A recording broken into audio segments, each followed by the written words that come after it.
Students, hello dear students. Class 10th का एक first chapter का एक इम्पोर्टेंट क्वेश्चन है, prove that √3 is a irrational number. हमें प्रूव करना है √3 एक इरेशनल नंबर है। एक थ्योरम की तरह ये क्वेश्चन है, इम्पोर्टेंट क्वेश्चन है। इस क्वेश्चन को करने के लिए आपको पहले 2-3 पॉइंट का पता होना चाहिए कि कॉन्ट्राडिक्शन क्या होता है, को प्राइम नंबर क्या होता है और डिविजिबल का क्या मीनिंग है। सबसे पहले देखते हैं कॉन्ट्राडिक्शन। कॉन्ट्राडिक्शन का मतलब क्या होता है, अगर आपके पास कोई दो ऑप्शन है, पहला ऑप्शन ये है और दूसरा ऑप्शन ये है, दोनों में से कोई एक सही होगा और हमें ये बताना कि कौन सा सही है। हम ये बताने के बजाय कि एक सही है या दो सही है, हमें पता नहीं कौन सा सही है, मैंने ये बताने के बजाय कि पहला सही है ये बता दिया कि दूसरा ऑप्शन ये क्या है, ये गलत है, तो ऑटोमेटिक ही पहला ऑप्शन क्या हो जाएगा, सही हो जाएगा। इसको कहते हैं कॉन्ट्राडिक्शन मेथड। इस मेथड से ही हम इस क्वेश्चन को सॉल्व करेंगे। जैसे कि हमें इरेशनल नंबर प्रूव करना है। क्या प्रूव करना है? इरेशनल नंबर प्रूव करना है। या तो कोई नंबर क्या हो सकता है, इरेशनल हो सकता है, या फिर क्या हो सकता है, या फिर वो रैशनल नंबर हो सकता है। तो मुझे प्रूव तो करना है √3 को इरेशनल, लेकिन मैं प्रूव ये कर दूंगा कि ये रैशनल नंबर नहीं है। अगर वो रैशनल नंबर नहीं है तो ऑटोमेटिक ही वो कैसा नंबर हो जाएगा, इरेशनल नंबर हो जाएगा। और इसी मेथड से हम इस क्वेश्चन को सॉल्व करेंगे कि प्रूव तो हमें क्या करना है, प्रूव तो हमें इरेशनल करना है, बट हम प्रूव ये कर देंगे कि वो क्या नहीं है, रैशनल नंबर नहीं है। अगर वो रैशनल नंबर नहीं है तो ऑटोमेटिक ही कैसा नंबर हो जाएगा, तो ऑटोमेटिक ही इरेशनल नंबर के अंदर काउंट हो जाएगा। ये होता है कॉन्ट्राडिक्शन। इसी मेथड का हम यूज़ करेंगे। सेकंड पॉइंट जो है वो है को प्राइम नंबर, कि को प्राइम नंबर कौन सा होते हैं, कौन से नंबर, को प्राइम नंबर। को प्राइम नंबर हम चेक करते हैं पेयर के अंदर, मीन्स एटलीस्ट आपके पास दो नंबर होंगे, जैसे कि 3 है और 7 है। हमें चेक करना है कि को प्राइम नंबर है या नहीं। तो 3 के प्राइम फैक्टर करके देखेंगे। 3 के प्राइम फैक्टर किया, क्या आया, 3 × 1 आया सिर्फ, और किसी पे नहीं होगा। और 7 पे क्या आया, 7 × 1। क्या कॉमन आया इन दोनों में से, सिर्फ 1 ही कॉमन आया है। 1 ही कॉमन आया, सिर्फ 1 ही कॉमन आया, इट मीन्स ये क्या है, को प्राइम है। अगर 1 के एक्सेप्ट 1 कुछ और कॉमन आ जाए फिर हम कहेंगे कि ये को प्राइम नंबर नहीं है। एग्जांपल लेते हैं, जैसे कि एग्जांपल लिया एक हमने 4 और 20। 4 के प्राइम फैक्टराइजेशन करते हैं, क्या आया, 2 × 2 × 1। और 20 के प्राइम फैक्टराइजेशन हमने किया, क्या है हमारे पास, 2 × 2 × 5 × 1। ठीक है ना। देखो एक तो 1 कॉमन आ गया और साथ में इनमें से क्या कॉमन आ गया, ये 2 आ गया, एक ये 2 भी आ गया। जब देखो ये भी 2 आ गया, ये भी 2 आ गया और एक 1 भी आ गया। जब 1 के एक्सेप्ट कुछ और आ जाए, सिर्फ अगर 2 ये वाला एक पेयर ही आ जाता तो भी ये को प्राइम नंबर नहीं होता। इट मीन्स सिर्फ 1 ही कॉमन आना चाहिए, 1 के सिवाय और कुछ भी कॉमन आ जाए तो फिर वो को प्राइम नंबर नहीं होगा। Got it. तो ये सेकंड पॉइंट था आपका को प्राइम नंबर। अब थर्ड पॉइंट क्या है, डिविजिबल। डिविजिबल का क्या मतलब है? डिविजिबल का मतलब ये है कि अगर जैसे कि कोई नंबर है 20 है, 20 देखो 2 का क्या है, 2 से हमने इसको डिवाइड किया, हमारे पास क्या है, 10 आया। It means 20 is divisible by 2। 20 is divisible by 2। आसान है ना। हाँ, इसी तरह एक स्केयर के अंदर जो टर्म हम इसके अंदर यूज़ करेंगे, देखो जैसे कि 9 है, 9 का स्केयर है, क्या होता है, 81। ठीक है ना। अब 81 किसका डिविजिबल है, 81 किसका डिविजिबल है, 3 का डिविजिबल है। ठीक है ना। अगर 81 को हम कैसे लिख सकते हैं, 9 का स्केयर अपॉन में 3। अगर 81 3 का डिविजिबल है तो 81 स्केयर किसका है, 9 का, तो 9 भी किसका डिविजिबल होगा, 3 का डिविजिबल होगा। जैसे कि एक्स स्केयर, सपोज करो एक्स स्केयर आपके पास कोई टर्म है और एक्स स्केयर 3 का डिविजिबल है। अगर एक्स स्केयर से जो भी टर्म्स वैल्यू आएगी, सपोज करो वो 81 आ गई, तो वो अगर 3 का डिविजिबल है तो एक्स जो भी टर्म होगी वो भी किसका डिविजिबल होगी, ऑलवेज 3 का होगी। देखो एक बार दोबारा बताते हैं। जैसे कि एक्स स्केयर है आपके पास, एक्स स्केयर की वैल्यू क्या हो गई, 81 हो गई। 81 किसका डिविजिबल है, 3 का डिविजिबल है, कितना है आपके पास, 27। तो यहाँ पे x की वैल्यू क्या है, यहाँ पे x की वैल्यू है 9। 9 का स्केयर किया ना, तो फिर 9 भी किसका डिविजिबल है, 3 का डिविजिबल है। ठीक है ना। इट मीन्स अगर x स्केयर किसी का डिविजिबल होगा तो x भी ऑटोमेटिक आप क्या देखोगे कि वो 3 का डिविजिबल मिलेगा ही मिलेगा। इस पॉइंट का भी हम यूज़ करेंगे इस क्वेश्चन के अंदर। देखो अब क्वेश्चन को स्टार्ट करते हैं। सबसे पहले हम क्या करेंगे, अज्यूम करेंगे, assume that under root 3 is a rational number. कैसा नंबर है? अंडर रूट 3 एक रैशनल नंबर है। वही कॉन्ट्राडिक्शन मेथड को ध्यान रखेंगे। Let us assume that under root 3 is a rational number. अगर रैशनल नंबर है तो रैशनल नंबर को हम कैसे लिखते हैं? रैशनल नंबर को हम कैसे लिखते हैं? हम उसको लिखते हैं पी बाई क्यू की फॉर्म में। तो अगर वो रैशनल नंबर है तो उसको पी बाई क्यू की फॉर्म में लिखा जा सकता है। यही रैशनल नंबर की प्रॉपर्टी होती है। और वहाँ पे पी और क्यू कैसे नंबर होने चाहिए? वहाँ पे पी एंड क्यू आर को प्राइम नंबर। वहाँ पे को प्राइम नंबर है कौन? पी और क्यू। कैसे नंबर है? पी और क्यू का अगर पेयर बनाएंगे तो वो को प्राइम होगा। को प्राइम आपको अभी बताया था, ठीक है ना। अब नेक्स्ट स्टेप आप क्या करेंगे? इट मीन्स आपको ये दिखाना है इस क्वेश्चन के अंदर कि पी को और क्यू को दोनों को एक ही नंबर का क्या दिखा देना बेटा? डिविजिबल दिखा देना। अगर दोनों नंबर एक ही नंबर के डिविजिबल हो जाते हैं ना, इट मीन्स वो को प्राइम नंबर नहीं होंगे। हमारी इस क्वेश्चन के अंदर टारगेट क्या है? हमारा क्वेश्चन के अंदर टारगेट ये है कि पी को भी एक नंबर का डिविजिबल दिखाएंगे और उसी नंबर से क्यू को क्या दिखा देंगे? डिविजिबल दिखा देंगे। अगर दोनों नंबर पी और क्यू एक ही नंबर के डिविजिबल है, पी और क्यू एक ही नंबर के डिविजिबल है, इसका मतलब ये है कि वो को प्राइम नंबर नहीं है। क्योंकि को प्राइम नंबर, अगर दो नंबर एक ही नंबर के डिविजिबल हो गए तो वो उनके प्राइम फैक्टराइजेशन में क्या आ जाएंगे? कॉमन आ जाएंगे ना। तो फिर वो क्या होंगे?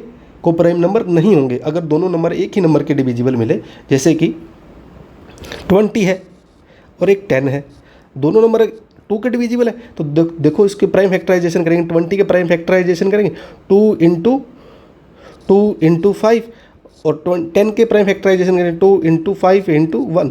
1 यहाँ पे भी लगा सकते हैं। देखो एक तो 1 कॉमन आ गया और एक देखो 2 कॉमन आ गया, क्योंकि दोनों नंबर एक ही नंबर के डिविजिबल थे तो उनमें क्या आ गया? 2 कॉमन आ गया। वैसे ही और पी और क्यू को हम क्या लेके चलें? एक्चुअली हम इनको को प्राइम नंबर लेके चलेंगे। इनके अंदर से सिर्फ 1 ही कॉमन आएगा और कुछ भी कॉमन नहीं आएगा, ठीक है ना। और लेकिन हम दिखाएंगे क्या कि पी और क्यू एक ही नंबर के डिविजिबल दिखा देंगे। अगर दोनों एक ही नंबर के डिविजिबल हो गए तो फिर जो को प्राइम वाला हमारा क्या हो जाएगा? ये अजम्पशन जो हमारी रॉन्ग हो जाएगी। देखो आगे क्वेश्चन करते हैं। स्टेप ये है कि अब हम क्या करेंगे? स्केयरिंग करेंगे। दोनों को एक ही नंबर का डिविजिबल दिखाने के लिए हम क्या करेंगे?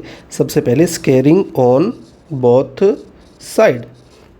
Squaring on both side. Squaring करेंगे तो अंडर रूट 3 का हमारे पास यहाँ पे हो जाएगा स्केयर और इस तरफ हो जाएगा पी अपॉन में क्यू का square.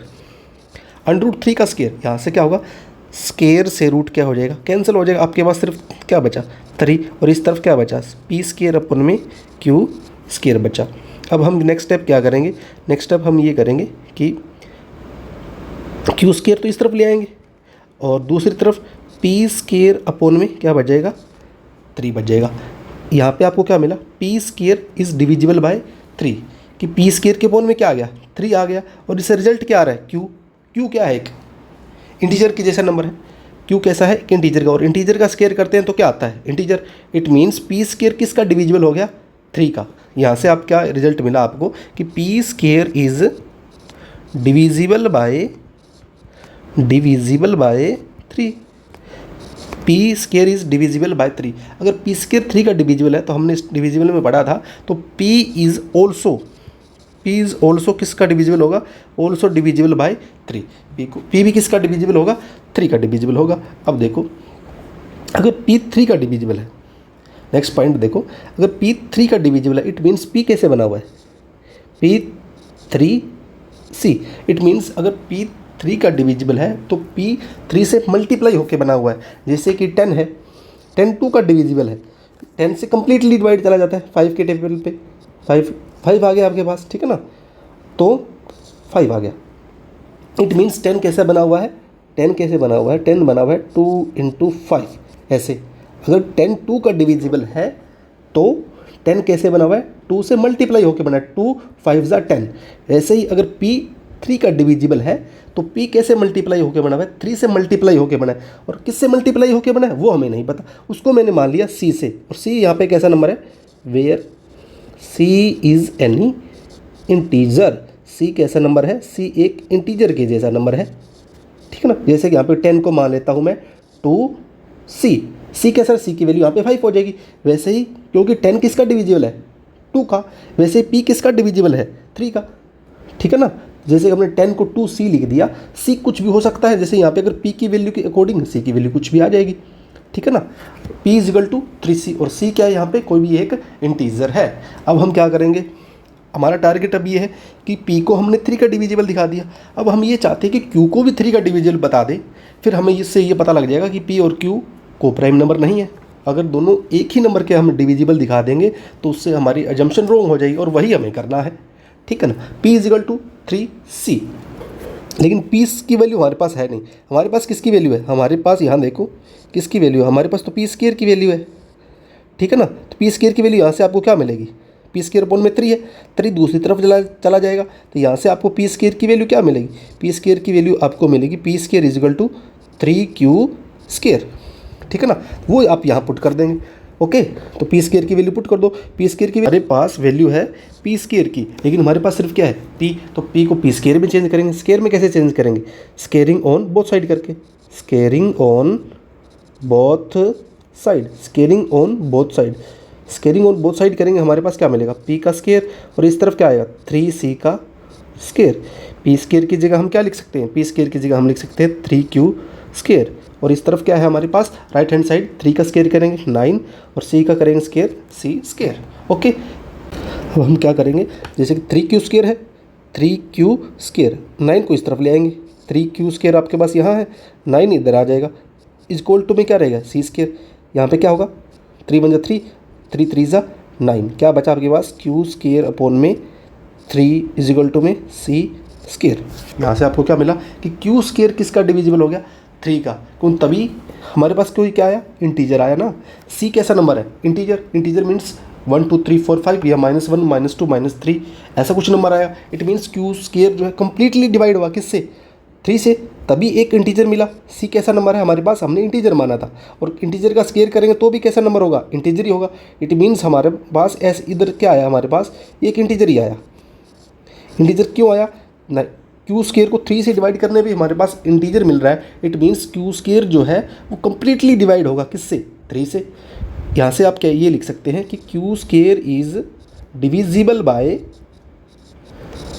3, divisible by 3। Q square अगर डिविजिबल है 3 का, तो Q is also divisible by 3, Q भी किसका डिविजिबल हो जाएगा, 3 का डिविजिबल हो जाएगा। नेक्स्ट देखो, हमने p को, देखो यहाँ पे p को और q को दोनों को ही किसका डिविजिबल दिखा दिया, 3 का दिखा दिया। ऐसा को प्राइम नंबर के अंदर तो नहीं होता है, बट हमारे पास यहाँ हो गया, ठीक है ना। इट मीन्स हमारी जम्पशन थी वो क्या हो गई, रॉन्ग हो गई, ये कॉन्ट्रडिक्शन आ गई। जो हमने एज्यूम किया था इट मीन्स वो क्या है, गलत है। तो √3 रैशनल होने के बजाय कैसा नंबर है, इरेशनल। तो आप क्या लिखेंगे, p hence p and q are not को प्राइम नंबर, कि वो को प्राइम नंबर नहीं है, ठीक है ना। So our assumption is wrong, so our assumption is wrong, so our assumption is wrong. p and q not को prime number, so our assumption is wrong. √3 is not a rational number, कि वो rational number नहीं है। अगर वो rational number नहीं है तो कैसा नंबर है, सो √3 इज़ ए इरेशनल नंबर, तो फिर वो कैसा नंबर हो गया, एक इरेशनल नंबर हो गया। यही आपका क्वेश्चन जो है वो कंप्लीट हो जाता है। और सेम प्रोसीजर रहेगा अगर आपके पास अगर √2 आ जाए, √5 आ जाए, √7 आ जाए, √रूट के अंदर कोई भी टर्म आ जाए, √रूट के अंदर कोई भी टर्म आ जाए जो प्राइम नंबर है, √रूट के अंदर कोई भी प्राइम नंबर आ जाता है, तो सेम प्रोसीजर रहेगा उस क्वेश्चन को सॉल्व करने के लिए। 2-3 पॉइंट होंगे, आप ध्यान रखेंगे। कॉन्ट्राडिक्शन क्या होता है, को प्राइम नंबर क्या होता है, और डिविजिबल कैसे हम करते हैं। हमारा टारगेट ये था p और q को एक ही नंबर का डिविजिबल दिखा देना, और वहीं से हम कहेंगे कि हमारी जो अजम्पशन है वो रॉन्ग हो जाती है, क्योंकि हमने इनको p और q को प्राइम नंबर लेके चले थे, वो एक ही नंबर के डिविजिबल नहीं होते हैं, और हमने इनको एक ही नंबर का डिविजिबल दिखा दिया। इससे हमारी अजम्पशन रॉन्ग हो जाती है, जो कि एक रैशनल नंबर की थी। रैशनल नंबर होने के वजह फिर ये कैसा नंबर हो गया, ये रैशनल नंबर हो गया। Thanks for watching.